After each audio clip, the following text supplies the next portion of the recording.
So parents, when we're noticing, we want to notice almost like we're a journalist, unemotionally observing and taking note of the facts. So we're not attaching any value to what we're seeing. It's not good or bad. It's not right or wrong. It's not anything at all. We're just noticing the facts.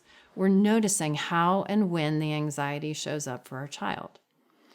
Now notice I said how and when.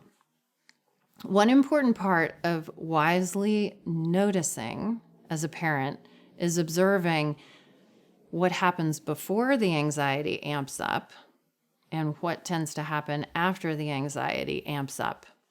So what is triggering our child's anxiety? And we don't always have access to that information. Lots and lots of things are happening in our child's world that are outside of our awareness. On social media, there could be all kinds of things going on. They may see pictures of a friend who's having a party and they weren't invited, and we have no idea. They just saw that on Instagram, and their anxiety goes up, and we don't see anything in the environment that would catalyze that. So recognizing our children's anxiety matters, and it always makes sense, even if we don't have all the information to make sense of it. Now, we also want to notice not only what's triggering it, if we have awareness, but also what's happening after it. How is our child trying to cope with that anxiety? Now, moms and dads, even as adults, we often struggle with coping effectively with our own anxiety. Our little kiddos, depending on what age ours are, don't even have fully developed brains yet. So their brains do not fully develop in the prefrontal cortex region, which is the region that is responsible for wise decisions and managing emotional responses until 25.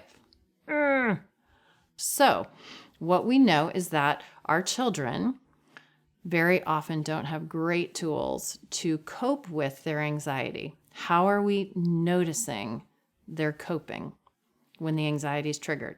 We may dig, we may chew, we may have that shortened breath that's indicative of the fight or flight response.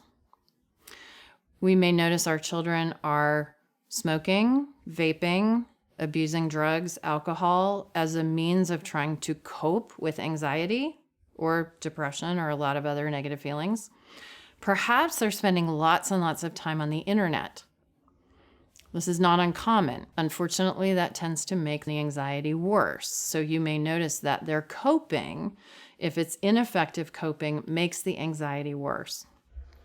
So all of these are ways that we can just take step one of move toward our child's anxiety, which is really to become a good and a wise student.